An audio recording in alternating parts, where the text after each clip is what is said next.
Queridos, nós continuamos então a nossa série Bem-aventuranças. Você já sabe o texto de cor e salteado. Você que está em casa também, compartilha essa devocional para aqueles que você conhece. Então eu peço que você abra a sua Bíblia em Mateus 5.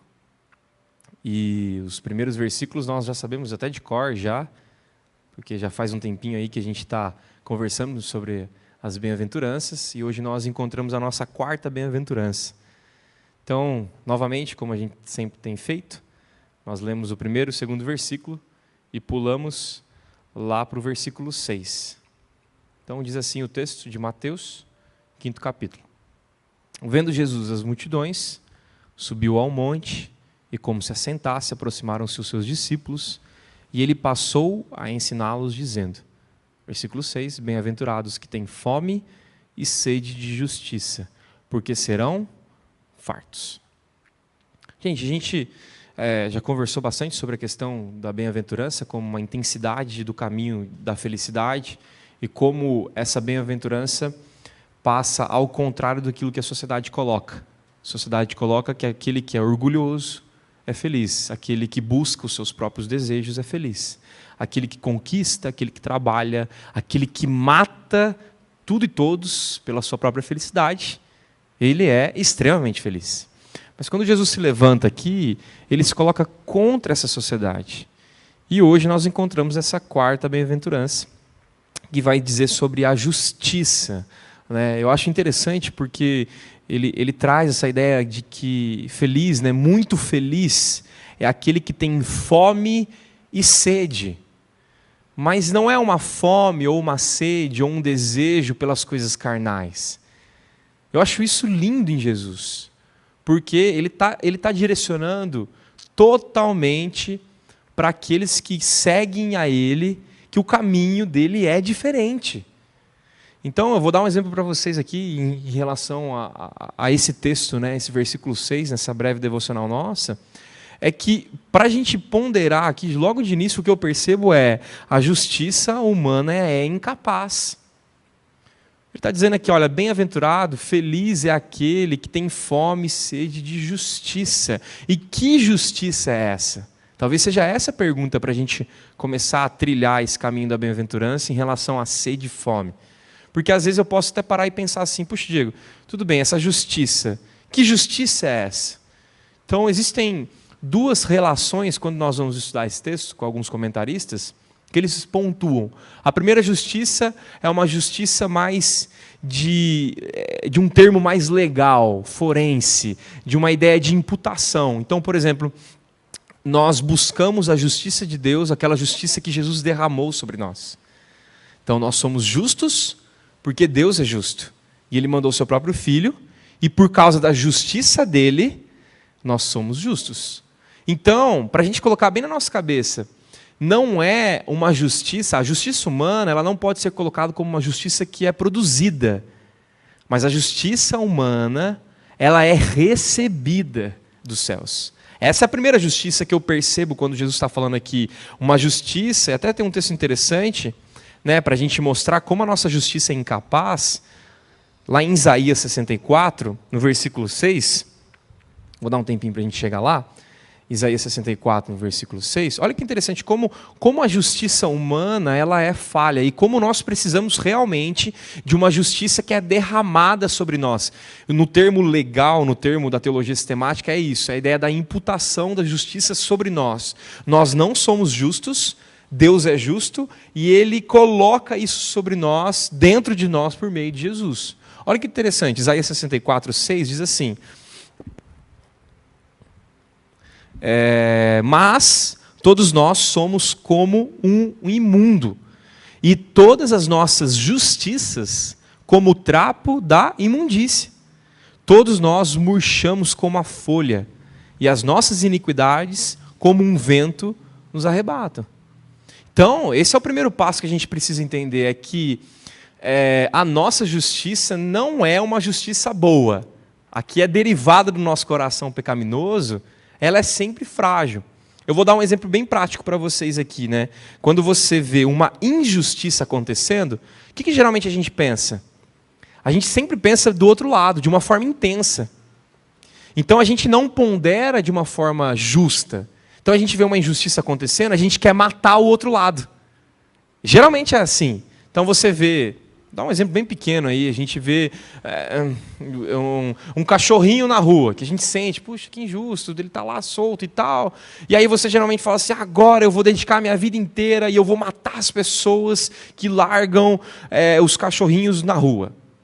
Você percebe como a justiça nossa, ela é intensa de uma forma que não é pesada muito bem?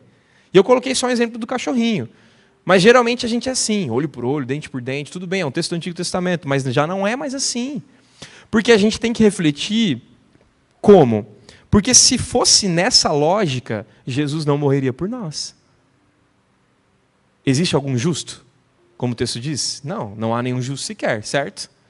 Então, o justo decide morrer pelos injustos. E aí, quando eu vou viver uma vida na prática, quando eu começo a compreender uma vida mais intensa, eu começo a derramar injustiça, tentando ser justo. Isso é muito interessante. Então eu vejo o cachorrinho, eu vejo crianças na rua, eu vejo uma injustiça acontecendo no trabalho, eu geralmente peso a mão demais. Então eu geralmente penso assim, eu preciso matar o outro lado. O outro lado ele está errado, ele está pecando. Pode estar acontecendo uma injustiça, realmente. Mas nós colocamos a nossa própria justiça e aí a gente perde a mão. Quantas vezes você foi injusto com seu filho? Quantas vezes você foi injusto com a sua esposa? Quantas vezes nós somos injustos na igreja, no trabalho? Nós somos injustos por diversos momentos da nossa vida. Então, para a gente bater bem aqui no início, quando Jesus está falando, bem-aventurado os que têm fome e sede de justiça, não é a justiça humana. Lembra que eu coloquei, a primeira justiça é a ideia da imputação. Jesus imputando isso sobre nós e agora nós somos justos por meio dele. Então lembre, justiça não é algo produzido por nós. É algo que é um presente de Deus por nós. Quando você começa a viver dessa forma, quando surge uma situação de injustiça na tua vida, pelo teu irmão, que acontece muitas vezes, vou dar outro exemplo aqui de injustiça, um irmão vai lá e rouba a herança. Eu já vi muito isso. Um irmão mais esperto, que se acha mais esperto, vai lá e rouba a herança e deixa o outro irmão com pouco, com menos.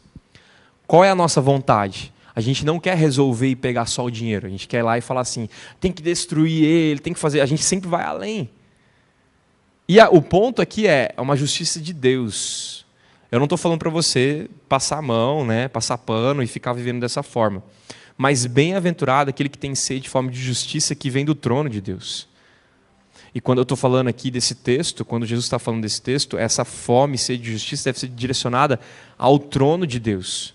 Uma justiça santa, uma justiça que leva à santidade, uma justiça que leva à piedade, uma justiça que trata de forma generosa aqueles que são injustiçados. Então é legal para a gente pensar aqui, eu não posso ter sede e fome de justiça própria. Eu tenho que ter sede e fome de justiça divina, que é uma justiça que é derramada sobre nós e que é, por segundo lugar, uma justiça prática. E aí sim, de forma moral e ética. Então eu derramo essa justiça nas pessoas. Tem um livro muito legal, e aí fica a dica para os irmãos, do Tim Keller, que fala sobre justiça generosa. E ele trabalha essa perspectiva, sobre uma justiça que é generosa. Deus, ele é extremamente justo. E mesmo assim, ele liga a sua própria justiça com generosidade. O maior exemplo disso, gente, é Cristo na Terra. É o maior exemplo disso. A gente não merecia.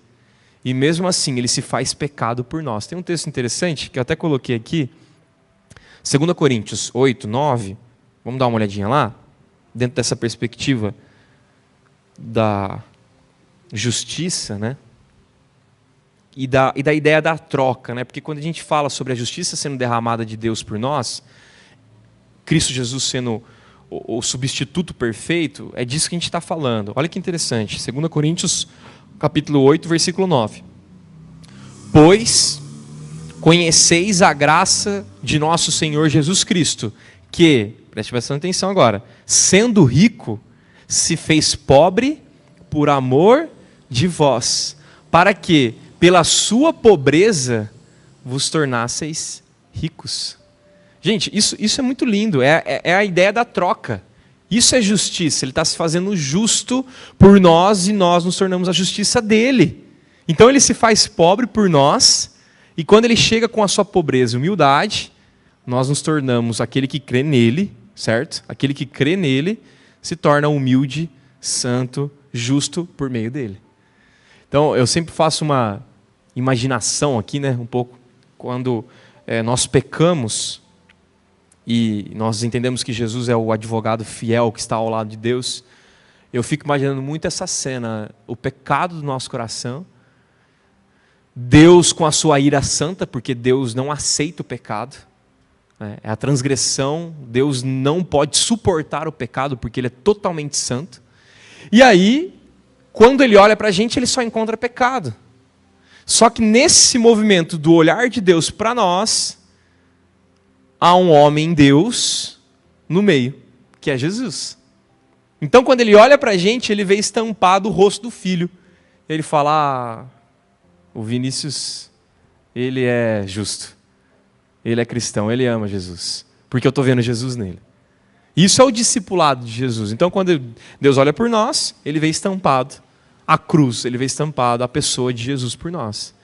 E isso é muito legal. Por quê? Porque aí a gente começa a viver de uma forma diferente. Já não é mais a minha justiça, é a justiça perfeita de Deus.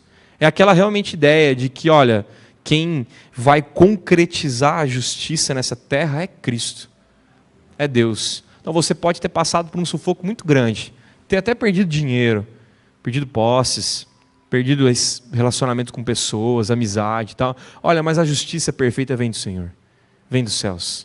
Descanse. O seu Deus, ele é totalmente justo. E essa é uma coisa que a gente esquece muitas vezes. Porque o nosso Deus, ele é totalmente justo. Ele não vai deixar passar injustiça. Então aquela injustiça que você observa no seu trabalho, aquela passadinha de pano, aquele erro, aquele fracasso, que você percebe que é uma injustiça, aquilo não será deixado de lado por nosso Deus, que é totalmente justo.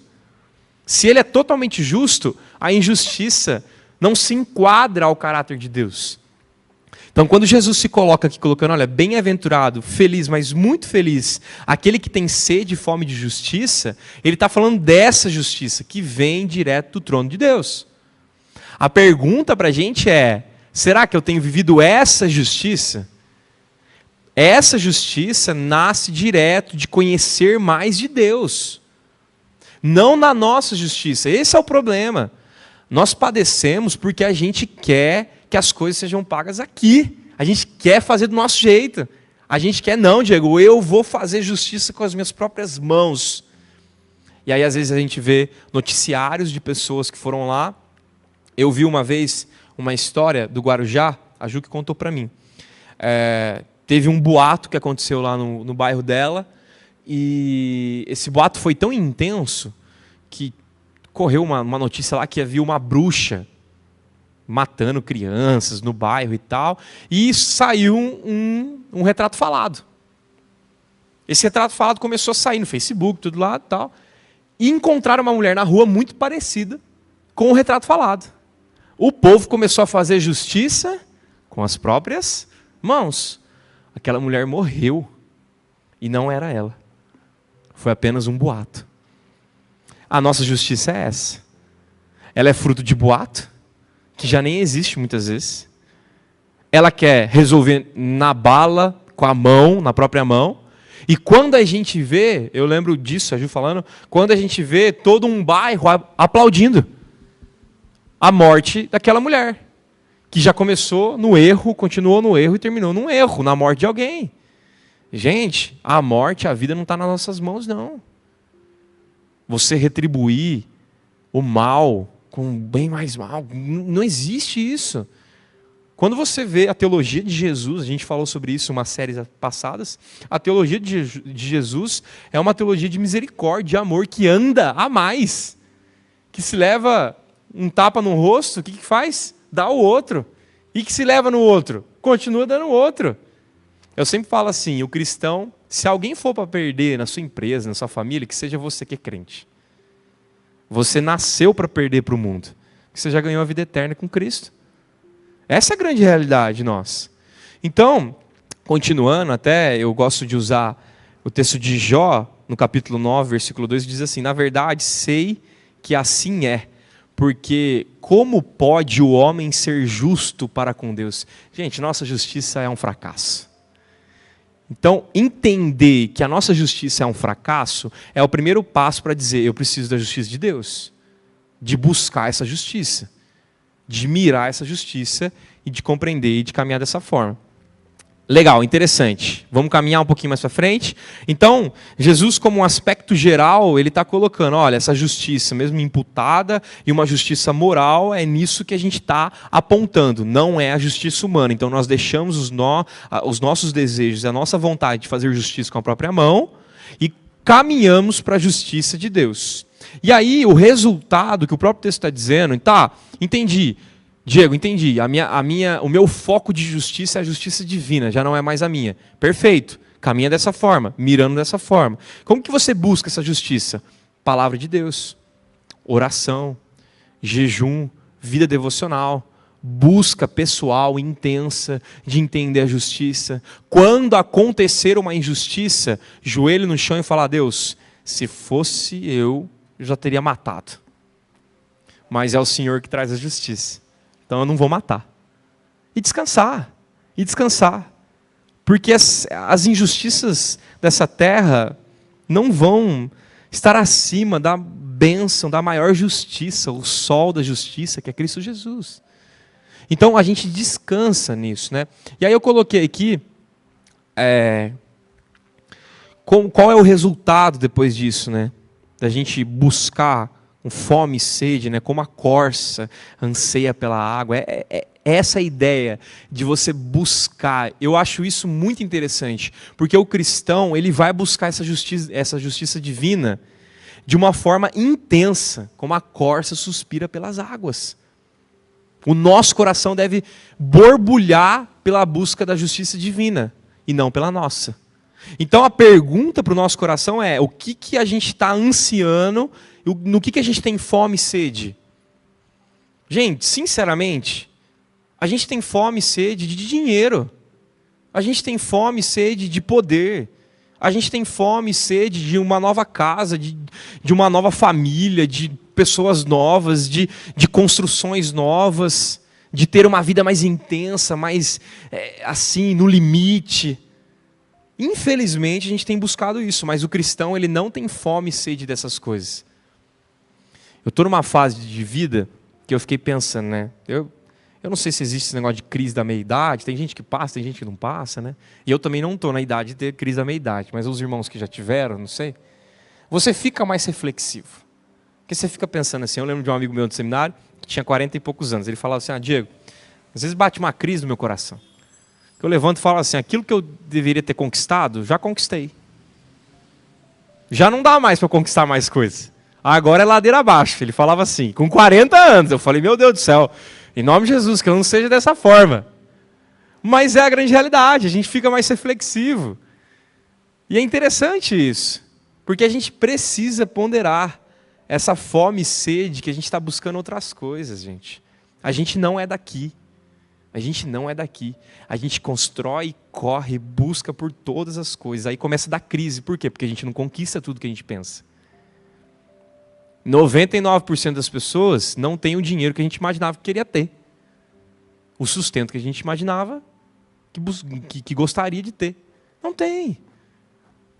Até eu vi o Vini aqui, lembrei do ramo de futebol.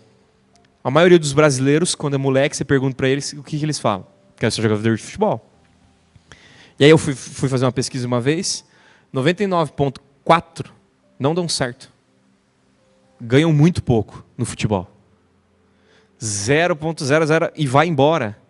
São aqueles que estão na mídia. E por causa desses, eles influenciam os outros 99% a buscarem, a correrem atrás. E aí você vê meninos frustrados, muitas vezes, porque tentam, querem ser aqueles 0,00, e aí buscam e se frustram. Muitos meninos acontecem dessa forma, e querem, e vão atrás, com 15, 16, 17, 18 anos, 20. E aí quando dá o balde de água fria, porque acontece o balde, muitas vezes, né, 99% acontece, vai lá no fundo, se frustra. Por quê? Porque teve sede e fome, muitas vezes do poder do Neymar, sede e fome do dinheiro do Cristiano Ronaldo, sede e fome daquilo que o Messi tem, que ele conquistou. A gente precisa ponderar, gente. Pelo que a gente tem sede e fome? Será que é de justiça? Deus está falando, olha, tem como você ter sede e fome, mas que seja pela justiça divina. E aí, para finalizar, que eu encontro aqui, a resposta, né, é que aquele que tem sede e fome de justiça será saciado. E aí eu acho essa identificação, essa sentença de Jesus muito bonita, porque ele está falando assim, olha, se você buscar, você vai achar. É isso que ele está colocando. Olha, busque mais de mim que você vai encontrar.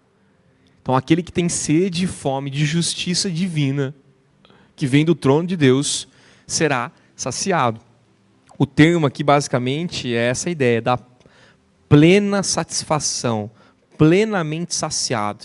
E aí quando eu percebo nesse plenamente saciado, é que uma pessoa plenamente saciada é que ela não quer mais nada. Ela não precisa de mais nada. Então aquele que tem fome e sede de justiça, que vem do trono de Deus, essa justiça perfeita, que nasce em Cristo e que traz de forma aplicativa e prática para a nossa vida, essa pessoa não precisa de mais nada. Ela está plenamente saciada. Gente, eu fico pensando, ser plenamente saciado em Cristo Jesus, que bênção! É você não ser algo cômodo, mas aquele que está satisfeito com aquilo que tem, com uma espiritualidade mais profunda, satisfeito porque o bem maior que ele tem, o tesouro que ele tem é Cristo. Então ele não tem a melhor casa, ele não tem o melhor curso de faculdade, ele não tem a maioridade de todas as coisas, ele não é glorificado no emprego, ele não vai ser o maior e nem o pior, mas ele tem o quê? Satisfação. Ele está saciado em Cristo Jesus. Bem-aventurado, feliz aquele que tem fome e sede de justiça, porque aí sim ele será farto.